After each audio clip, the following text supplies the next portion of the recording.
tetusobola bawa power ebintu by'okuddawo ne mukyamuukirira kati Kenya abanaku abali basukuma wiiki byabo kibooko abalala bali munda yera iro dinga tewali ajja mukwatako. This is a message going out to every youth out there.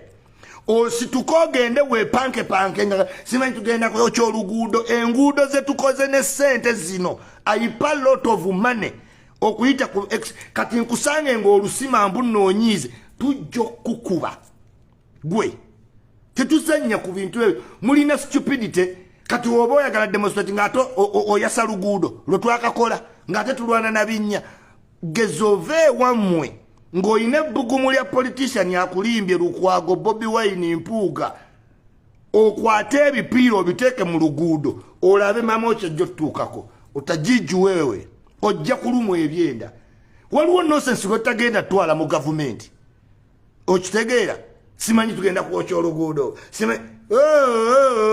otajiju wewe mbera tulinze biva Kenya tulinze simanyi situliteesa na Museveni onoteesa ne gavumenti whenever oyina ensonga gy'olina ogigamba you must dialogue kati akulimba mbu we don't dialogue mujega oba uduwinkinga yamala otegeera nti gwe dialogue tokitegeera osomba sikulapu oli mutunzi wa nnyaanya simanyi okola ku mwalo nvuga boda simanyi nkuba matafaali mwenna kategori ezo no offense newe oba ofuna sente ekyo tekikuwagala nti tegeera bya gavumenti. That's not government work.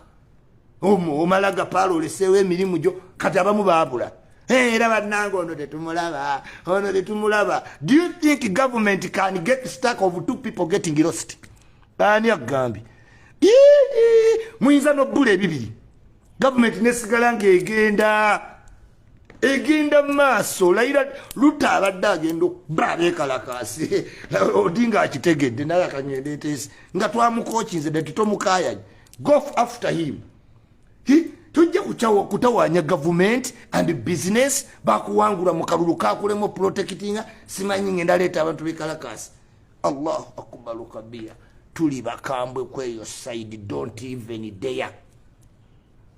Ng'oyagala suwa bulamu bwebweru you try ba Bobi Yanga baliwa nga sirabayo mbafiirako free Bobi Yanga byakomawa free machete awachuduleni byakomawa bali ku beach bali abulamu ku maato bagaziwa abanaku bali munda bafeesa bababulya n'engeri gye bali abagagga n'entuula yakuduula ne bw'oba tunuulira bw'oti kala zaakyuka ne omujega yakyajja awuuza omutwe kolato damage ekuba abo stray bullet zikuba abo basimanyi kigenda mu maaso naye enzize empapa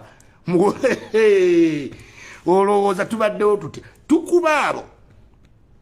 We don't even apologize kubanga oba disturbing normal business we don't apologize. Tojja kutawaanya ba investor betuteekamu obudde bazze mu conducive country Uganda green amazing ate gotandike bu demonstration because oyina sick ego we promising nti oliba president toyi oba president sibwa kwe promising kasito chetandiko kwita president to so vola kukifuna who